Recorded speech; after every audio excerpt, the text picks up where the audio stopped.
Welcome to a cracking episode we have today. We've got one of our members who's just signed for a second season or 4 months in, Mr. Paul Quirk. Paulie, great to have you on with us today, man. Thanks, Alex. Yeah, it's a pleasure to be here, mate. Thanks for having me on. Yeah, we're just talking off air not long ago about just before we hit record about how handsome we both are, and it's hard to hard to do this episode when we're getting lost in each other's eyes. But no, you just finished a gym workout, looking fucking great, guys. You get ready for a an amazing transformation.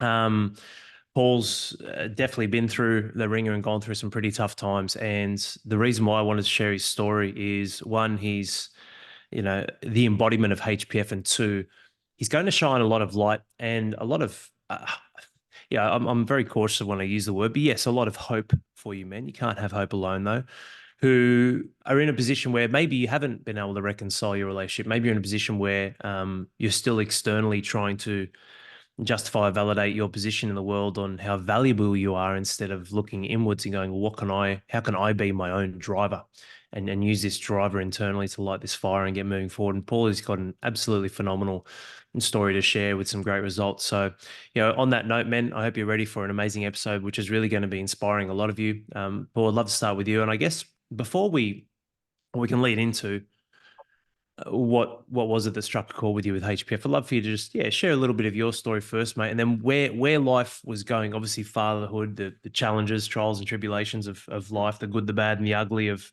being a man trying to protect and provide and do all things right by the family. So, love to share a little bit of your background, mate, and then where life was just before you reached out to HPF, mate, and where it was heading. Absolutely, Al. Yeah.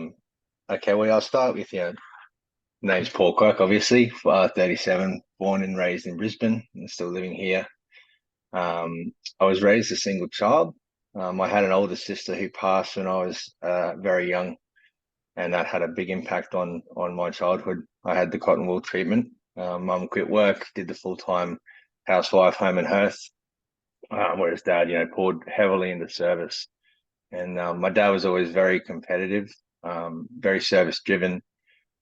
He had a lot of integrity and he built a lot of resilience and just competitiveness into me. A lot of sports growing up as well. It was, I was doing, started off with soccer and baseball. And then when I came to school age, it was doing uh, baseball and cricket in one season and then rugby and soccer in the other. So getting the back-to-back games, he was driving me everywhere. He never really had that growing up. His dad, they both, mum and dad came from a massive family. So it was a polarization for me. And I got absolutely doted on growing up. Um, all the sports stuff kind of fell away as I got into my 20s and I got into a bit more sedentary existence. Caught up with technology and I was doing gaming and competitive gaming and stuff like that. But that was at the detriment to my health and my mind really at that point. But I met my wife in 2016. We did some long distance dating for a while. She's from Central Coast, New South Wales. Um, I moved up in here, and we were married.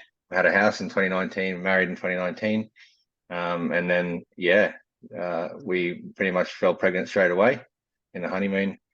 And then by the time we had our son, it was peak of COVID. So it was tough. It was a really tough time. There was no real fanfare around the pregnancy, no baby shower, or anything like that. So yeah, having the baby in the middle of COVID was quite a challenge. And me as a father, I think mentally, emotionally, I was very immature. I wasn't really ready to become a dad, and that's a really shitty thing to admit. That I don't think I was certainly ready to lead the family in the way I needed to. Um, yeah, we had a difficult time with our son Parker. He's 4 now and he's healthy. We're happy with and blessed for that. But 7 months in, when he was 7 months old, I should say, he was diagnosed with a brain tumor in his left frontal lobe, and that impacts potentially motor skills, language, um, emotional regulation, all that scary stuff. We were in Brisbane Children's Hospital for almost 2 months in total. Absolute nightmare of an experience, something that you'll never forget. Um, at the time, it was horrific because it's COVID. There was limited visitations. You were bottled up in there, all locked down, looking out the window, just hating that everyone else is going about their lives oblivious to what we were going through, so to speak. But I dealt with that poorly. On the other side of his recovery, when we got out of that nightmare and he was on the mend and recovery, the surgery went well. He did have some complications. He needed what's called a shunt in his head to drain the fluid out. It's still in there, but it's not doing anything now. Luckily, it's all been healed and there's no recurrent tumor. But yeah, mentally, I started pouring way heavier into service. I started thinking and panicking about shit I couldn't control. Financially, I was worrying about what ifs. What if my son is permanently affected by this? What if, you name it. I was dreading what if, instead of putting myself in the present with him and with her.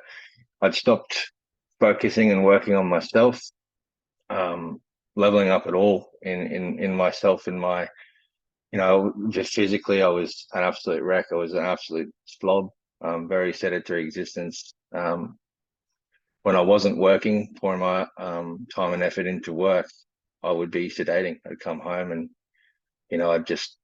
I'd slump. I'd need time to decompress, so to speak.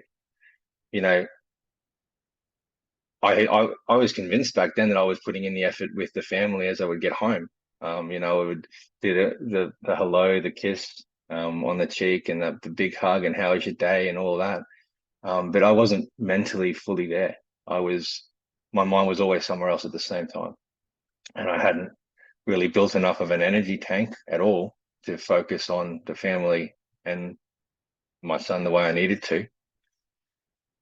Yeah, that was really hard. It was just an absolute a storm of things over the space of a few years, where really all my energy was sapped and depleted to a really low level. And you know, over time, we lost connection, lost alignment, myself and my wife Brie, um, and it just culminated up and through until 2022, where that atomic bomb hit. She's just like, I don't love you anymore. Like, I don't know how to say it. I don't love you anymore, and I don't want to even give you a kernel of hope that we can fix this. Um, and I was so oblivious to any of the signs that was coming, and there was plenty of them when I look back in retrospect.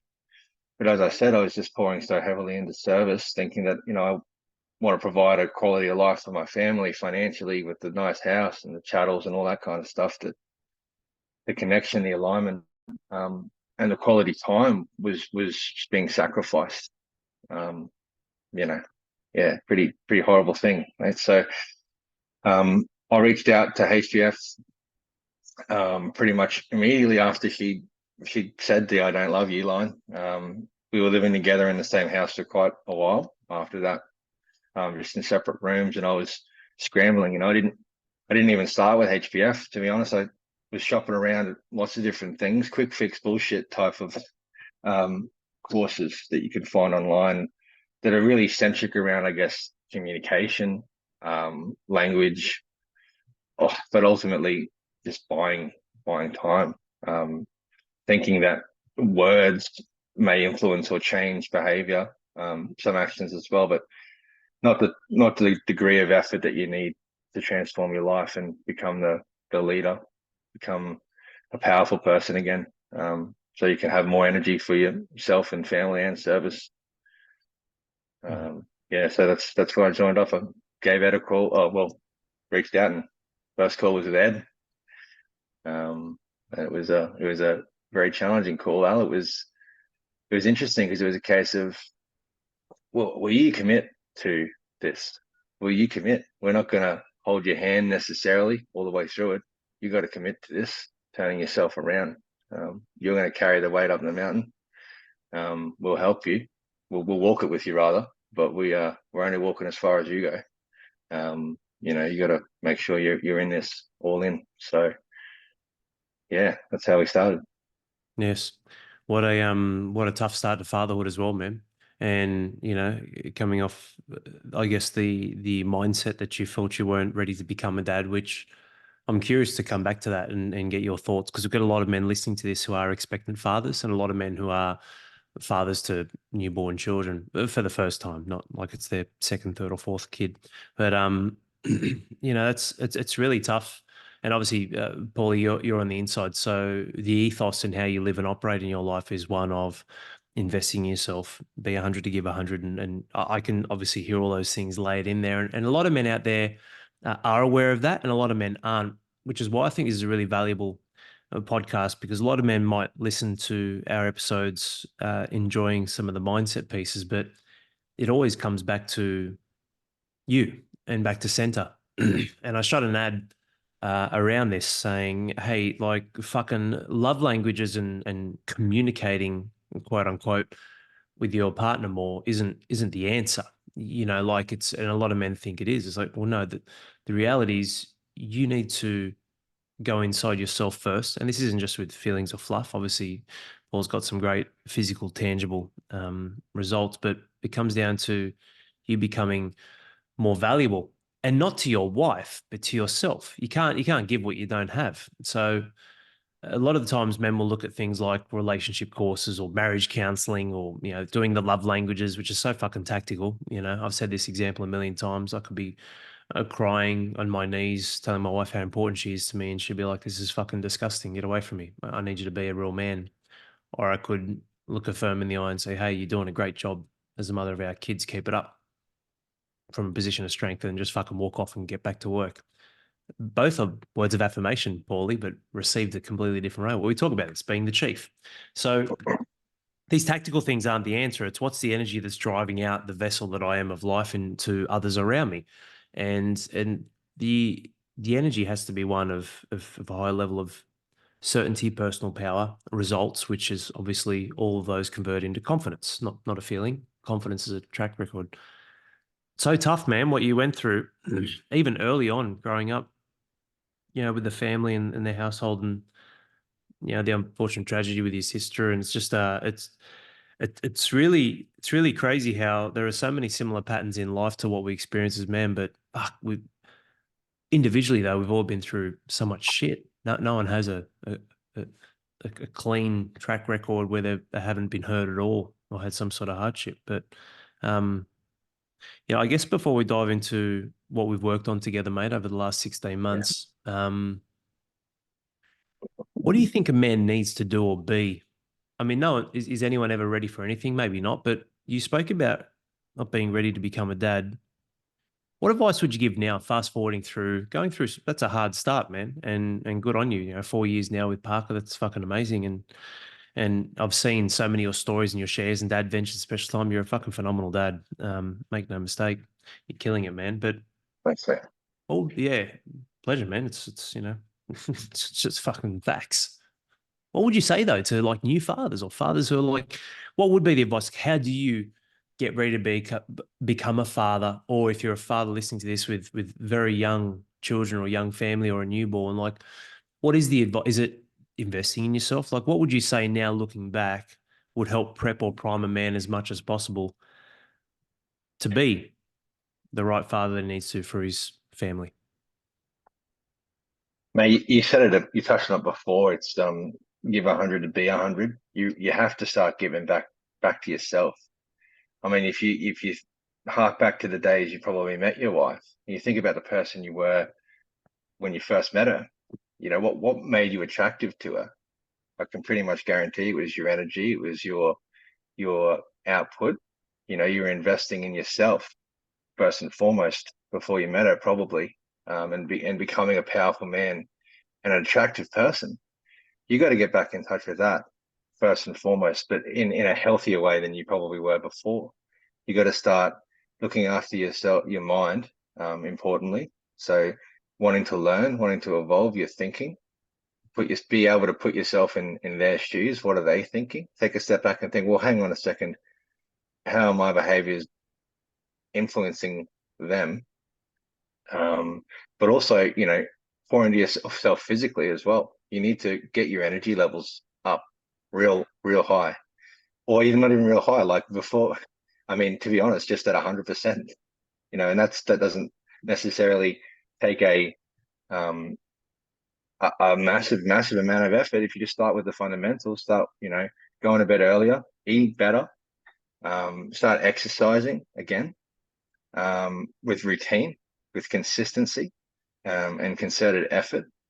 No compromise. Make sure you set yourself some hard boundaries of what if you're pouring too heavily into your work, you need to start setting a boundary there. You need to give yourself time. You need to create space for yourself to pour back into yourself and make yourself a powerful person again. And you'll start to dramatically see a change when you can start doing that, putting back into yourself in the right way, as in growing yourself mentally and physically, not pouring back into yourself by, just going and hitting up some screen time or just doom scrolling socials or, what I call decompression before. That shit doesn't serve you at all. In fact, that puts you further in a pit because society wants you there. Let's be honest. They want to kick you down, keep you down.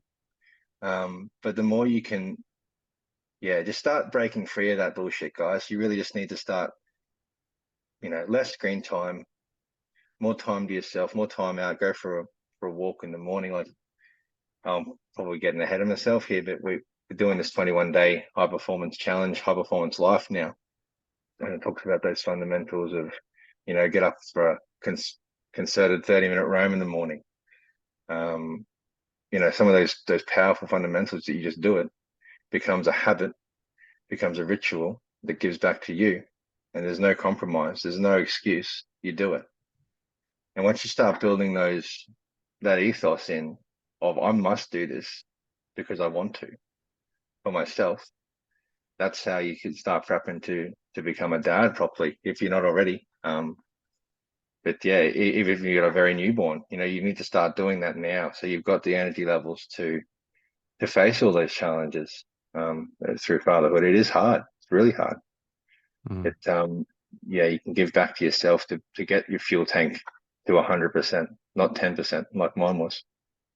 Well, I see what you said then as like two waves when you think about it. So men may or may not, they may be operating at 100 because they don't have all the shackles that life throws on them pretty quickly with fatherhood, financial stress, keeping the missus happy, all the moving parts where there's more tension and more pressure, right? Because of the moving parts as you become a father. So you may already be at 100, maybe not as clever or as smart as what Paulie was saying there with how you be efficient and effective with your time, with morning roams and other things, how you're actually rewarding yourself, not drugs or alcohol or porn or social media or other things that just keep you in a lower state, but you justify in your head eating heaps of shit food, you justify in your fucking taste buds that it's a valuable thing for you. No, that's almost like gluttony. Yeah, which is obviously sin. No, it's about you actually making sure that you're uh, being intelligent with your time and your boundaries, no compromise, like Paul said, and then investing in yourself in an intelligent and smart way that's going to keep you in a rhythm that you can uphold. AKA, you mentioned the word consistency, which is huge. But I see it as two waves, man. There's that, right? So let's say they're already doing somewhat thereabouts, or they're 100 because they don't have all the other things that are stealing some points off them and pulling them down yet. So you've got that. That's the first wave. Then you become a father, and if you don't look after yourself, boom, that's just going to ride downhill. Some pretty quickly within 18 months. Others, yeah, maybe 4, 5, 7, 8 years. But it just becomes a chronic thing. But we're talking about quality of life too, right? Like you might stay married to your missus in your 60s, but you might fucking hate each other for the last 20 years. That's not success to me. That's not successful. So there's the first wave, but then there's the second wave. Everything that Paul just shared for a lot of you men, in entering or in the second half who are already established with, 2, 3 kids and working and building, blah, blah. You need to fucking do this again to revamp. You need to rejuvenate yourself and get back up to 100 because that's what awaits you. What I mentioned with those men in their 60s and much sooner, in your 40s and 50s where everything does just fall apart. So there's almost like two waves at play here. One is, hey, where you're right at the start, keep doing that because you're going to come under some pressure. A lot of you guys who are newer fathers, immerse yourself in the right environment, set yourself up so you got to be 100. You got to give to yourself. Don't sacrifice for the family because you sacrifice both yourself and the family. The second one is a lot of you men have already done that. Like, fuck, you got me. Yeah, that's right. You've already done that. So let's recoup, let's revamp and get you back to 100 again. And you should be doing this immediately, investing in yourself and getting yourself up to the top. Paul, share how have you obviously, I guess we wouldn't be here if it wasn't a positive experience. That's not a Yeah, loaded mate. Yeah. question. I just want to hear through your eyes, man, because it's a really. I thought about this the other day. I was like, because I'm a member of HPF, like I'm part of HPF, but I've never been one on the other side, if you know what I mean. I haven't gone through the process and then had the dedicated one-to-one coaching and all the other bits and pieces involved. And even with the experts, I'm part of that, and I enjoy seeing and getting knowledge from the experts and learning. But I've already made that connection and facilitated that first and met the experts and worked with them and then brought them into HPF. So, well, I'm hoping anyway, it's a positive experience. Unless Paul's ambushed me, he's jumped on the podcast, say, "Oh, sweet boys, pay attention. Al doesn't fucking exist. He's AI." But no, man, like talk to us. Like, how's 16 months, solid stint so far, man. Second season. How have you found the experience? What have you loved? What have you seen? You might be sharing and seeing things that maybe I take for granted or just assume as well. But like, there's no judgment in HPF. That's just a fucking given for me. But the amount of men I hear say that, I'm like, oh yeah, of course, yeah, that's a powerful thing. But for me, there's no fuckwits on the inside, so of course it's expected. But talk to us, man. Talk us through the journey. Like, how have you found HBF and I guess the results and the experience as a whole, man? Yeah, extremely powerful. I came out the blocks pretty hard. First 4 months, I smashed through pretty much most, if not all, of the courses, and that's a shitload of stuff to get through, as you know. Mm. um, uh, Powered through, yeah, mindsets, relationship course. Yeah, you touched on love languages before, but it goes far deeper. It goes to connection and alignment, and peeling back the layers of emotion and what they really want. Um, and mindset stuff, just getting healthy with your mindset. Powerful, powerful books. I started off with Atomic Habits, The One Thing, but fundamentally, all of the great stuff you get from those books outright, but just by reading them by themselves, all that's layered into all the coaching, and sorry, throughout all of the messaging, throughout all the charge ups, Al, that you do, and where the coaches, the campfire chats, everything that we do together.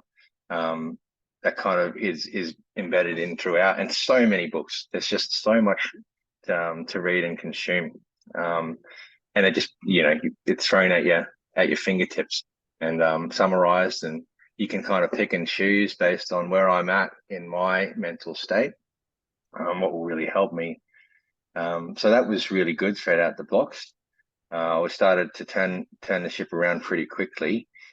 Um, but I did kind of fall off, I guess, around about the 6, 7, 8 month mark. I started to plateau a bit. But that's where it really kind of dawned on me. We're a brotherhood of accountability. And what I mean by that is that, you see other guys throw up a share, or it lets you be vulnerable as well, to put shares up yourself and then just put yourself out there, to the guys on the inside who, there's so many guys in there, guys, that have gone through similar things than you have, 3 months ahead of what you've gone through, 2 years ahead of what you've gone through, um, or haven't, or just a step behind you, and you're in that kind of state together. And you can't really get that anywhere else. Like, in my in my circles outside of HPF, you know, you get the whole "how are you" chat, and what do you say? You say, "Oh, I'm all right." You don't really go too deep. It's kind of surface level conversations, and you kind of it's like they're not right time and place either. Like, you'll be out chilling at their house, maybe you're having dinner there or something like that. You don't want to bring it all down and through into the drudges, but on the inside, you've got a real safe environment to share all that. All the guys on the inside, everyone's on the same page, want the same thing. Everyone wants to be the best version of themselves that they can be. On the inside, there's no bullshit. They won't last if they've got a shit attitude. They just won't last. And you know, there is a huge cohort of guys there that have stuck through, even through my journey, that I've gone through with, that I still see. I see their shares all the time. Sometimes see them in the campfire chats, and it's great to touch base with similar minded men. who just want excellence, who want to be a high performance father. Mm. And I think for me, it's redefined my life. It's been a lifeline to turn my life around, but it's also given me purpose, drive, and direction in what I want to be now. And it's cutting away so much of the bullshit that I thought was important before. Um, I still love material things, don't get me wrong, but they fucking hold such less value now in comparison to, yourself. Um, yeah, and growing yourself and being 100 to give 100, as they say. Yes, it's one of the biggest things that I love seeing, Paul, is the standards, and like you mentioned, like there's nothing wrong with material things, whether it's cars, watches, anything, but you own that. It doesn't own you, right? And I think that mentality of knowing that you are enough and you are enough to become more, and who you continue to become is always the prize, because who you continue to become can get all the other external prizes anyway and provide value in all the different areas and be a leader and live and lead. And one of the big things which we shouldn't shy away from or be ashamed from as men is status. Like we want our kids to say that we're the best father and tell other kids or our wives or our workers, be like, fuck man, that Paul, he's a weapon. He's such a good dude who is just leading the industry in this area or in his role here, or look at what he's doing here, or his performance levels there. And yeah, I think that's that status that we look for in how we're seen and recognized as starts with who you are internally, and then secondly, when you can express who you become by leveling yourself up, you become a leader. So it looks after itself anyway, and that status that people look for in life is a representation of respect and value, and you can't have that if you can't give it and show it and showcase it and perform with it and do it lots and do it consistently. Otherwise, yeah, you're just normal, you're just average, just ordinary like everyone else. So I love that about HPF. It's standards. It's recognizing that off the back of the standards, how we operate and hold each other accountable in a genuine way, and support each other, but push each other and inspire each other.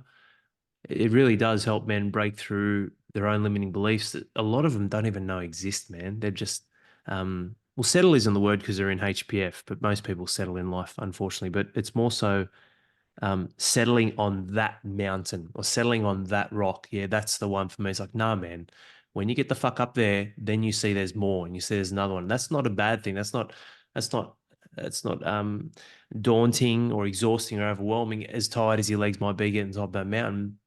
Because if that's the mentality you want to have, cool, get to the top of your mountain, then fucking die. That's obviously not the point or the answer here.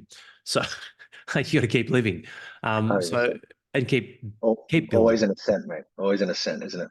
It Yeah, is. absolutely. Opens Absolutely. your eyes. It really opens your eyes to that. To touch on what you said before, it gives you the tools to lead, to be a leader. It kind of opens your eyes up on what you should be doing, in terms of giving yourself that power back to lead, to want to lead.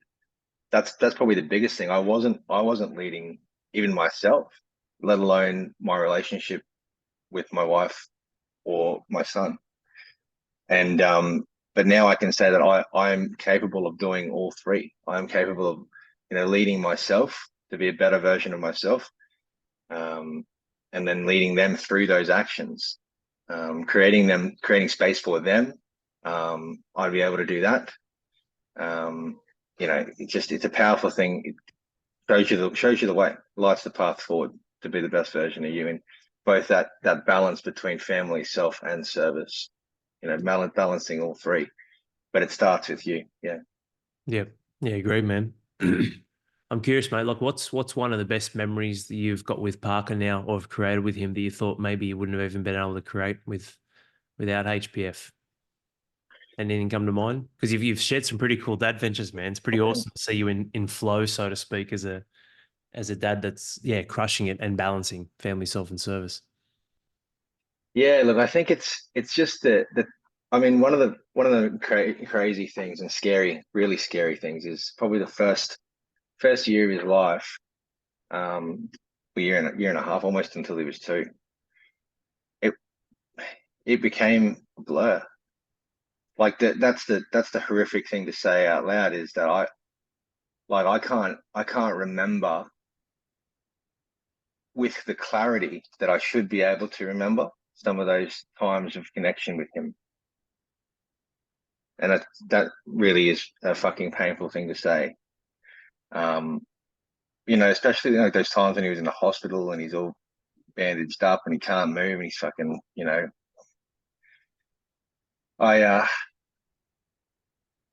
I, I, every single morning now that I have him, I connect with him.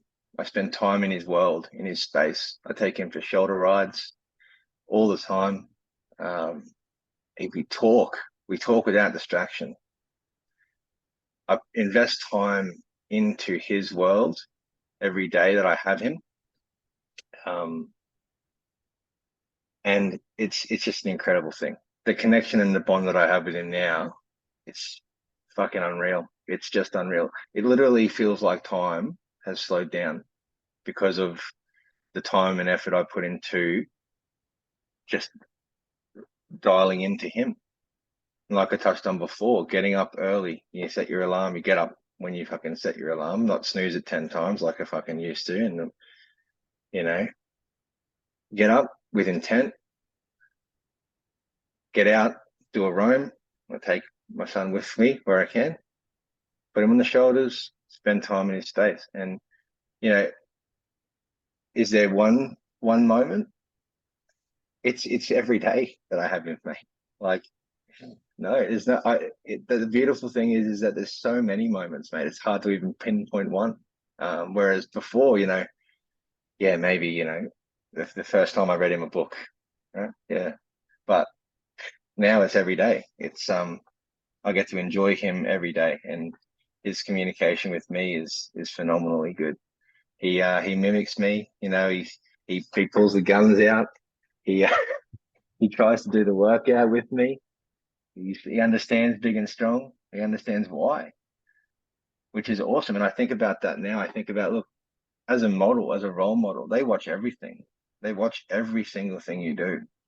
So if I can instill in him what it means to be a high performance father, to look after myself and my energy, to be able to, I get down to his level. I take a knee. I talk to him face to face all the time. Um, you know, and communicate really well with him. And I didn't really have that level of energy from my dad at all. But I know that I'm giving that to my son, um, and it's a powerful thing.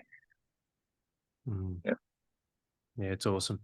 It's really hard too. I'm similar to you, man. Like the first 18 months of Stella's life was a bit of a blur, and I look back at old photos, and she's so cute, and now she's in year two and nearly eight, and it's like, man, I get so fucking disappointed, in myself and just the speed of life. But only for a second, I'm like, well, hang on, yeah, but what can you do now? And what can you do today? And then it's like today we had, special time, before this session, daddy daughter time was awesome. But I think one of the craziest things, Paul, not to get too deep on this, man, is just the speed of life itself. Like you don't. There are so many last times that you don't know are the last times, and that's a hard thing. That's why what you said then, lots of moments, being present, slowing down time, it's so important because I can't remember the last time that I help, little Stelly get dressed. Now she dresses herself, she's becoming a little woman, all that sort of stuff. And, yeah, and then with Lillian, she just turned 5. And then and I can't remember the last time I helped her put her shoes on, although I try and get in there and sometimes I'll jag, a little bit in terms of like her dependency on me to do that for her. No, no, daddy, I'll do it myself. It's like, shit. Now Romans 3.5, I'm like, what are all these last times? Yeah. And they've yeah, seen me training in the gym upstairs, which is awesome. See me dying and sweating and laughing at me. And yeah, it's so yeah, cool though, because these are standards. Like you said, a lot of men just don't know. And it's fucking sad, boys, because it's like, no, you don't get it. Like, you don't need to know everything that your children will take on board, but they will take it all on board. You don't need to know everything that your children should take on board, sorry, but they will take it on board. So it's like, it's not writing this whole list. It's like model through example the standards and who they should become. I don't sit down thinking, fuck, you know what, when all the kids are getting into gaming and technology and all sort of shit when they're 11, 12, 13, 14, 15, which I did, through the 90s, because that was when it all started to really peak. I better plant the seed now for how important air and sunlight and health and well-being. Like, no, I didn't sit down and figure all that shit out. I'm just like, No, I'm going to be a man who trains, he gets in great fucking shape, gives his children the opportunity to see it, and when they ask questions, he answers them. Like if you went up to a child who'd never seen their father exercise and or never seen anyone do a push up before, and you say, "Hey, do a push up," they'd be like, "What the fuck's that?" Or without the swear word, they'd be like, "What's a push up?" They don't know. Whereas with my kids, bang, show them once. What's daddy doing? You're going up and down off the floor. Daddy's doing push-ups. It's called a push-up where I do this. All of a sudden, just randomly, man, like I'll be having breakfast and, I might have my shirt off or something and I might tease them, say, look, daddy's got big muscles. And then all of a sudden they jump on the ground going, I'm going to do some push-ups. And it's like, hang on a minute. That's like, 100%. we haven't spoken about 100%. push-ups for like 2 weeks and now you're suddenly, and just, it's so cool, man. It's so like my daughter's a freak at, like she's really good at ballet and she's doing all the stuff where she spins over and getting real flexible. I'm helping her balance out both sides, but I'm doing it from a position of fun, what it means for her, not physiology and human performance. And mate, it's unreal just seeing them take it and run with it. But having that perspective is a valuable thing, and then reflecting like what you shared then. What what do you reckon? It's hard. We've caught up a few times as well, mate. Done some events, which is epic. It's been awesome to Yeah. spend some time together too. But what I guess is there one thing that sticks out with HPF for you, man? Like, what's one thing that as one of the tribes, and what's one thing that I guess stands out, or maybe you love the most, or yeah, what's something that really stands out for you, man, in HPF, or you really thrive with, or feel aligned with, and feel maybe a lot of men out there could connect with that too. Yeah, I think it's just that it is that brotherhood of accountability, the place where you can have like-minded individuals, share your story, be vulnerable. Doesn't matter what it is, you can share anything. Um, and I guarantee you there'll be someone in there who's gone through a very similar thing. We are all wired pretty similarly as men, and come to realize. And there's so many things that we kind of rewire. We short circuit ourselves on the inside, and we really think about things more holistically, guys. Reparent yourself as well. That oftentimes that's massive. This day and age has changed so much. 40 years ago, 30 years ago, our parents they had it a lot different, especially our dads. So yeah, there's a lot to learn. So I think the best part is that you are in a community of knowledge, wealth, opportunity to learn, and everyone wants to learn. Everyone's on the same trajectory because you're investing in this. You're investing in this tribe, in this community, in this program of coaching, and the people that stick it, that they're going on that journey with you, and you'll keep growing and growing. And that's why I signed up for another year, because I felt myself kind of plateauing. I'd stepped away from a bit, because life was getting busy again, and I was like, I'm okay. I've got a lot of this stuff down pat now. I got some really good new healthy habits and routines and rituals I'm doing every morning, and that's good. And slowly, some of that stuff started to slip away. And I thought, shit, it's if I don't stay in this community, in this tribe, um, the risk of slipping back to my older version is high, and that scared the shit out of me. And that's something that I wouldn't let happen. So yeah, went up for another season, Alan. Just as a back to baseline, guys. Like it helps you center in, brings you back to baseline. What's most important, helps keep you accountable. Lots of guys on the same page. So Yes. Yeah, agreed. We learn so much from each other as well, man, on the inside, and hard to put that down to a single season. Not that I'm here to tell guys, hey, you should be, join HPF. We've got a 15-year program you can you can buy, you can subscribe to. But yeah, man, it is interesting though, right? Like we spend years unraveling a lot of the structure or framework that has had us pretty solid, or maybe we weren't enough and life just caught up with us. Who knows? But who knows? A lot of people don't invest in themselves. But point is, you spend years slowly on the decline, and people think that they can just turn it around in 3 months or 6 months or 12 months. And on that, like just to obviously couple that with how we operate, yeah, we generate rapid results. We don't fuck around. Like guys turn around their lives within the first 30 days. Of course, it's like going up in shooting the rocket shooting up. into space. Okay, well, we need to make sure we're getting a high level propulsion to really start heading in the other direction, which seemed big, but it's actually just lots of little things as well. Let's get you back in on track. Let's get you in control. Let's get structure again. Let's start building your capacity. Let's develop some skills so you don't keep pushing, those who you love and care about most away from you. And you can develop leadership, time management, and communication connection skills, which is deeper than just fucking speaking more and which one of the five love languages do they like.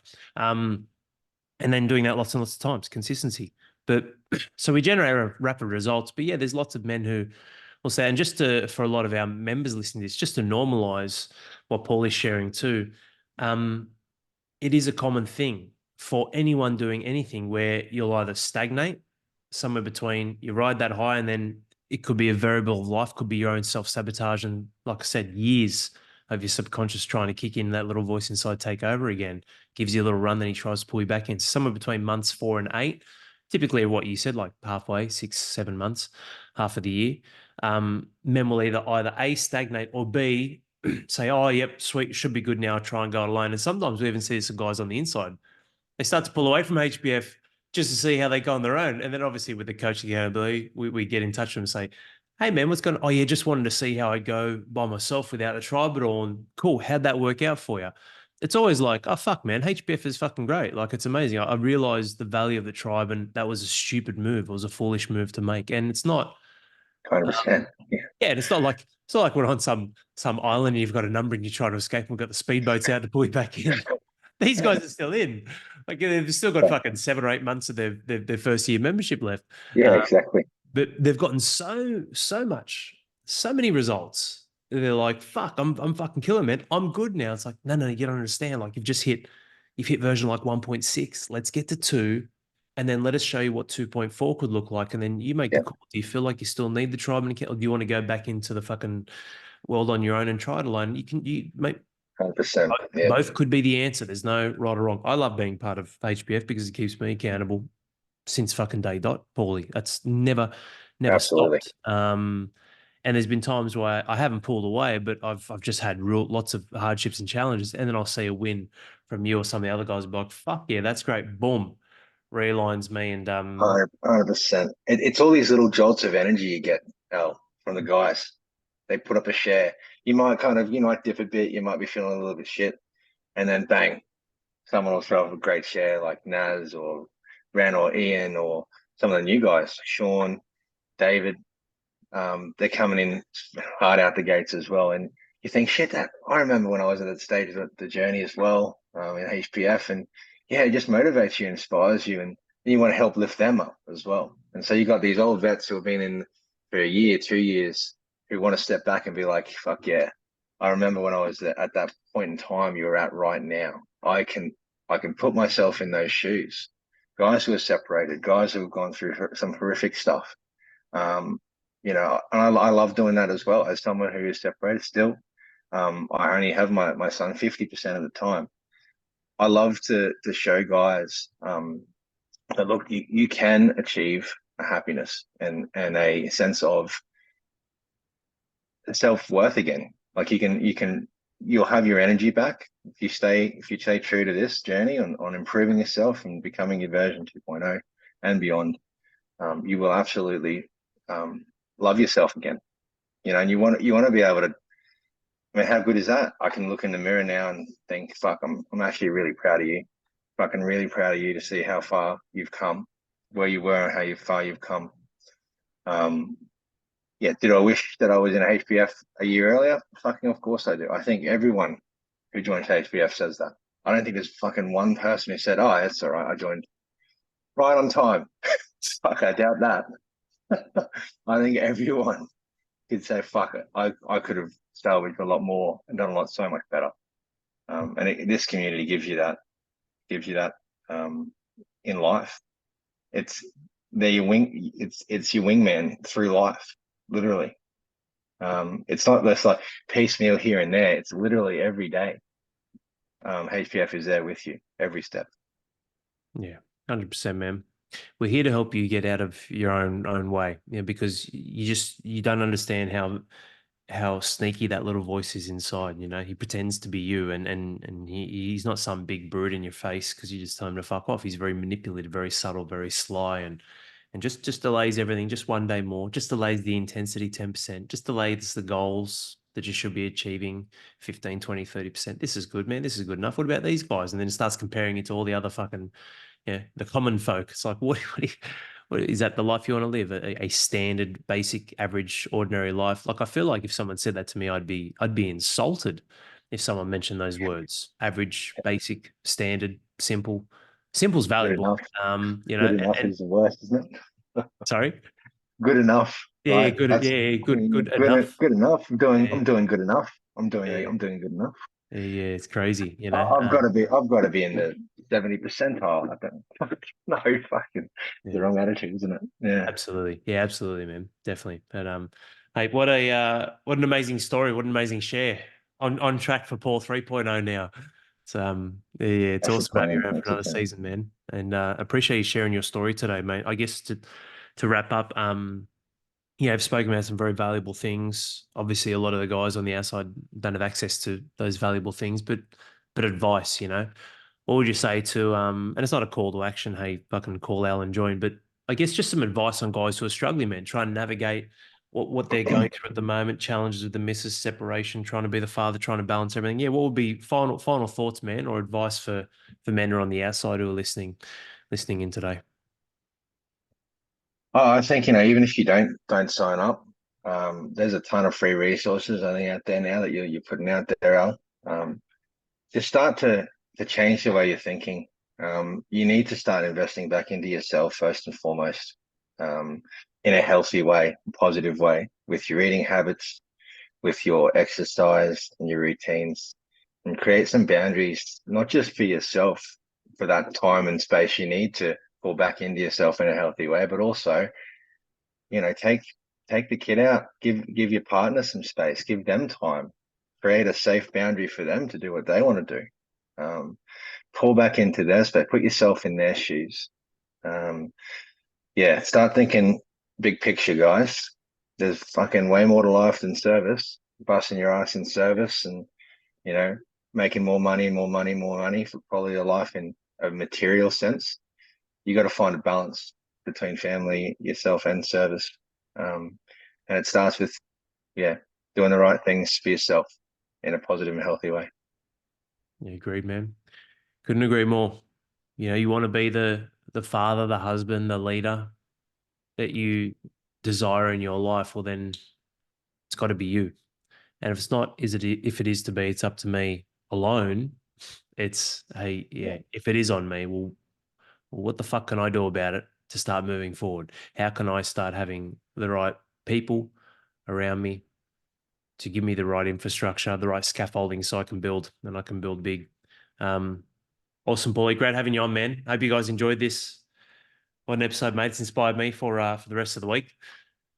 Cheers, Al. Yeah, It's an absolute pleasure. Thanks for having me on, Al. It's a pleasure to be part of HPF, and continuing on another season. And yeah, great things to come. Always evolving. There's always new stuff on the inside. It's amazing, mate.